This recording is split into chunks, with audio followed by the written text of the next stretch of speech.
ഇന്ന് ജൂലൈ 1 വിവിധ കേന്ദ്ര സർക്കാരിന്റെ വിവിധ മേഖലകളിൽ ഇന്ന് വലിയ മാറ്റങ്ങൾ വരുന്ന ദിവസം കൂടിയാണ്. ഇന്ന് പാസ്പോർട്ട് സേവന നിരക്ക് വർധനവ്, അതുപോലെ തന്നെ റെയിൽവേ പിഴയിൽ മാറ്റം വരുന്നുണ്ട്. അതുപോലെ VBG റാംജി പദ്ധതി, പണ്ടത്തെ നമ്മുടെ മഹാത്മാഗാന്ധി തൊഴിലുറപ്പ് പദ്ധതി, അതിലെല്ലാം വലിയ മാറ്റങ്ങൾ വരുന്നുണ്ട്. ന്യൂസ് ഡെസ്കിൽ നിന്ന് അഞ്ജലി ചേരുന്നുണ്ട്. അഞ്ജലി, എന്തൊക്കെയാണ് വിശദമായ വിവരങ്ങൾ? റോബിൻ, ഇന്നു മുതൽ നിരവധി കാര്യങ്ങളാണ് സംസ്ഥാനത്തും രാജ്യത്തുടനീളവുമായിട്ട് നിരവധി മാറ്റങ്ങളാണ് പ്രാബല്യത്തിൽ വരുന്നത്. അതിൽ ഏറ്റവും പ്രധാനപ്പെട്ട മാറ്റം എന്ന് പറയുന്നത് VBG റാംജി പദ്ധതിയുമായി ബന്ധപ്പെട്ടുള്ളതാണ്. 2 പതിറ്റാണ്ടോളം രാജ്യത്തുണ്ടായിരുന്ന മഹാത്മാഗാന്ധി ദേശീയ ഗ്രാമീണ തൊഴിലുറപ്പ് പദ്ധതിക്ക് പകരമാണ് കേന്ദ്ര സർക്കാർ ഇപ്പോൾ VBG റാംജി പദ്ധതി കൊണ്ടുവന്നിരിക്കുന്നത്. സംസ്ഥാനങ്ങളിലുടനീളം വലിയ ആശങ്കയ്ക്ക് വകവയ്ക്കുന്ന പദ്ധതിയാണ് ഈ VBG റാംജി പദ്ധതി എന്ന് പറയുന്നത്. ഇതിന്റെ ദേശീയതല ഉദ്ഘാടനം ആന്ധ്രാപ്രദേശിലെ തിരുപ്പതിയിൽ കഴിഞ്ഞിട്ടുണ്ട്. പ്രധാനമായും ഈ പദ്ധതിയിൽ കൊണ്ടുവരുന്ന മാറ്റം എന്ന് പറയുന്നത്, പഴയ പദ്ധതിയിൽ വർഷത്തിൽ 100 ദിവസത്തെ തൊഴിലായിരുന്നു ഉറപ്പ് നൽകിയിരുന്നെങ്കിൽ പുതിയ നിയമപ്രകാരം അത് 125 ദിവസമായിട്ടാണ് ഉയർത്തിയിരിക്കുന്നത്. അതുപോലെ തന്നെ മുൻപ് പദ്ധതിയുടെ പ്രധാന ചെലവുകൾ കേന്ദ്ര സർക്കാരായിരുന്നു വഹിച്ചിരുന്നത്. 100% ഇതിന്റെ ചെലവുകളും വഹിച്ചിരുന്നത് കേന്ദ്ര സർക്കാരായിരുന്നു. പക്ഷേ ഈ പുതുക്കിയ നിയമപ്രകാരം 60% കേന്ദ്ര സർക്കാരും 40% സംസ്ഥാന വഹിക്കണമെന്ന മാറ്റമാണ് കൊണ്ടുവന്നിരിക്കുന്നത്. അതായത് 60-40 അനുപാതത്തിലായിരിക്കും ഇനി മുതൽ ഈ പദ്ധതിയുടെ ചെലവ് എന്ന് പറയുന്നത്. കേരളത്തിന്റെ കേന്ദ്രവിഹിതം 3134.44 കോടിയായിട്ടാണ് ഇത് പ്രകാരം കുറഞ്ഞിരിക്കുന്നത്. വിജ്ഞാപനം ചെയ്തിട്ടുള്ള പദ്ധതി ആയതുകൊണ്ട് തന്നെ നമ്മുടെ ബജറ്റിൽ ഇത് 1422.66 കോടി രൂപ ഇതിന് വേണ്ടി നീക്കി വെച്ചിട്ടുണ്ടായിരുന്നു. രാജ്യവ്യാപകമായി തൊഴിലാളികൾക്ക് കുറഞ്ഞത് 300 രൂപ പ്രതിദിന വേതനം ലഭിക്കുമെന്നും ഈ ഒരു പദ്ധതി കൊണ്ട് മാറ്റം ഉദ്ദേശിക്കുന്നുണ്ട്. ഓരോ സംസ്ഥാനങ്ങളിലെയും പുതുക്കിയ നിരക്കുകൾ ഇതിലും കൂടുതലായിരിക്കുമെന്നാണ് ലഭിക്കുന്ന സൂചന. അതുപോലെ തന്നെ ഈ പദ്ധതി എന്ന് പറയുന്നത് സ്വകാര്യ വ്യക്തികളുടെ കൃഷിഭൂമിയിലെ ഭൂവികസന ജോലികളുമായി ബന്ധപ്പെട്ട ജോലികളും ഇതിൽ ഉൾപ്പെട്ടിരുന്നു. പക്ഷേ VBG റാംജി പദ്ധതി പ്രകാരം ഇനി മുതൽ സ്വകാര്യ വ്യക്തികളുടെ കൃഷിഭൂമിയിലെ ജോലികൾ ഒന്നും തന്നെ ചെയ്യാനായിട്ട് അനുവദിക്കില്ല എന്നതാണ്. പകരം ജലസുരക്ഷ, ഗ്രാമീണ അടിസ്ഥാന സൗകര്യം, ജീവനോപാധി അടിസ്ഥാന സൗകര്യം, ദുരന്ത നിവാരണം എന്നീ 4 പ്രധാന മേഖലകളിലായിരിക്കും ഈ പദ്ധതി കൊണ്ടുവരുന്നത്. സംസ്ഥാനങ്ങൾക്ക് 40% സാമ്പത്തിക ബാധ്യത വരുമെന്ന ആശങ്ക ഉള്ളതുകൊണ്ട് തന്നെ രാജ്യവ്യാപകമായിട്ട് ഇതിലൊരു പ്രതിഷേധം നടന്നുകൊണ്ടിരിക്കുന്ന സമയമാണ്.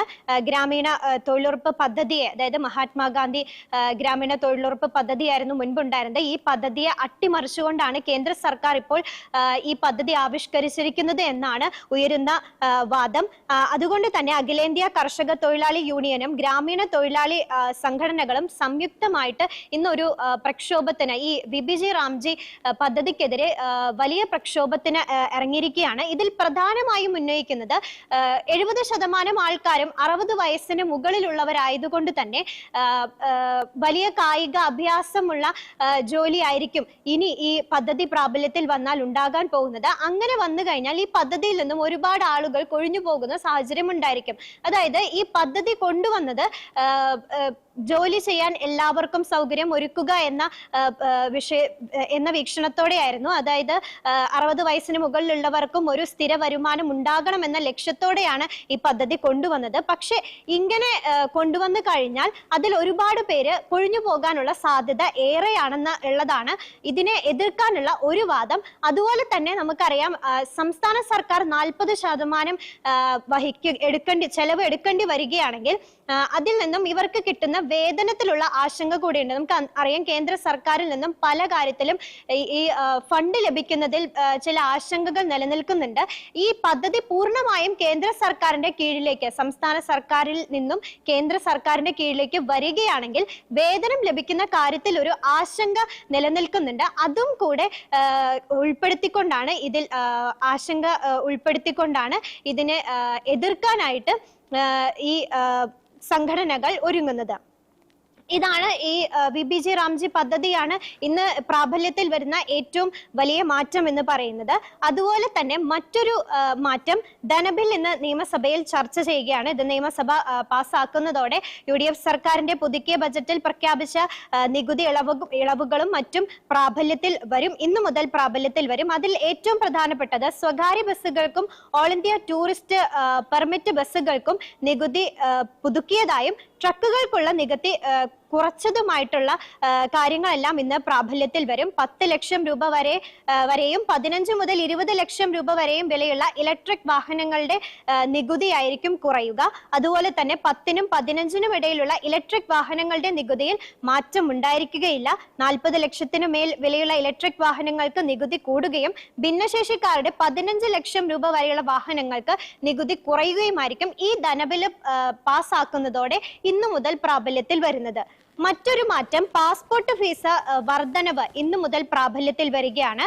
ഇത് പ്രകാരം 36 പേജുകളുള്ള പാസ്പോർട്ടിന്റെ അപേക്ഷാ ഫീസ് 2500 രൂപയായിരിക്കും. തൽക്കാൽ അപേക്ഷാ ഫീസ് 500 രൂപയായിരിക്കും. നേരത്തെ ഈ 36 പേജുള്ള പാസ്പോർട്ട് അപേക്ഷയ്ക്ക് 1500 രൂപയും തൽക്കാൽ നിലക്ക് 3500 രൂപയുമായിരുന്നു. അതുപോലെ തന്നെ അന്താരാഷ്ട്ര യാത്രക്കാർ സാധാരണയായി ഉപയോഗിക്കുന്ന 60 പേജുകളുള്ള പാസ്പോർട്ടിനുള്ള ഫീസ് 3500 രൂപയും തൽക്കാൽ നിലക്ക് 6000 രൂപയുമായിരിക്കും. മുൻപ് ഇതിന് 2000 രൂപയും തൽക്കാൽ അപേക്ഷയ്ക്ക് 4000 രൂപയുമായിരുന്നു. ഇതിലാണ് ഇപ്പോൾ മാറ്റം വന്നിരിക്കുന്നത്. ഇത് ഇന്നു മുതൽ പ്രാബല്യത്തിൽ വരും.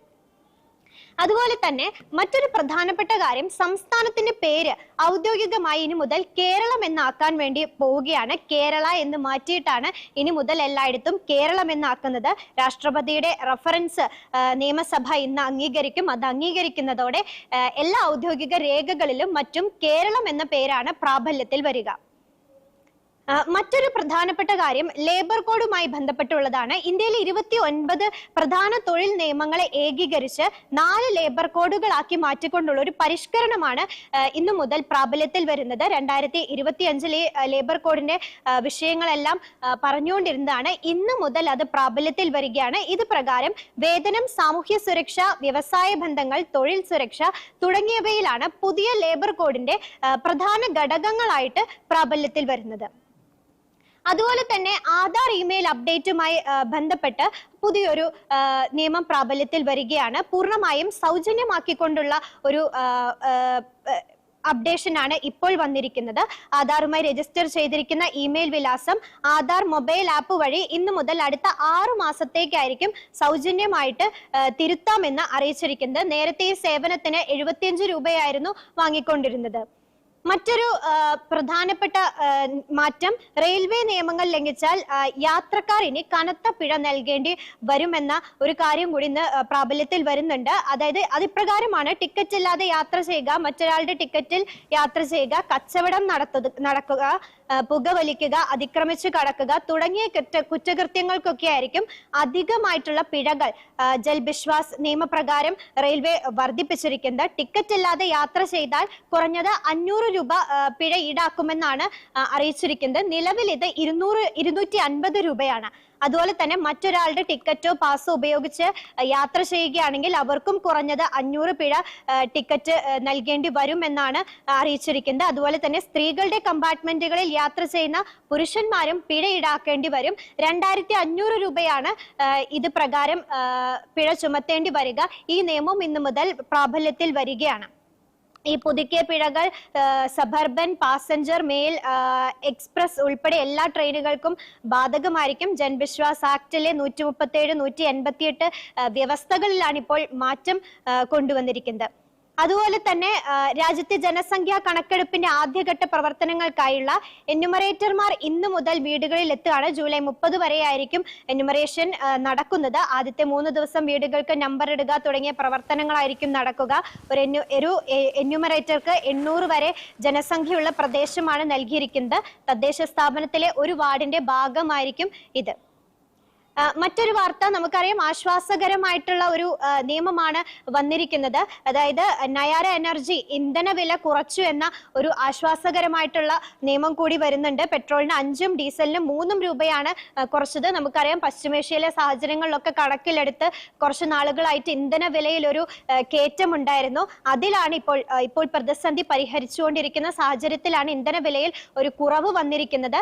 ഇത് പ്രകാരം പൊതുമേഖലയിൽ കൂടെ ഒരു കുറവ് കാണാൻ സാധിക്കുമെന്ന പ്രതീക്ഷയിലാണ് ജനങ്ങൾ. അതുപോലെ തന്നെ വാണിജ്യ LPG സിലിണ്ടർ വിലയിലും ഇന്ന് കുറവ് വന്നിട്ടുണ്ട്.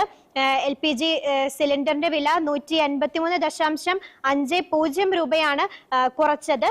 വിലക്കുറവ് ഇന്ന് മുതൽ പ്രാബല്യത്തിൽ വരികയാണ്. ഇതോടെ 19 കിലോയുള്ള സിലിണ്ടർ 2390 രൂപയ്ക്കാണ് ലഭിക്കുന്നത്. പക്ഷെ ഗാർഹിക സിലിണ്ടറിന്റെ വിലയ്ക്ക് മാറ്റമില്ല. ഇതൊക്കെയാണ് റോബിൻ ഇന്ന് പ്രാബല്യത്തിൽ വരുന്ന പുതുക്കിയ നിയമങ്ങൾ.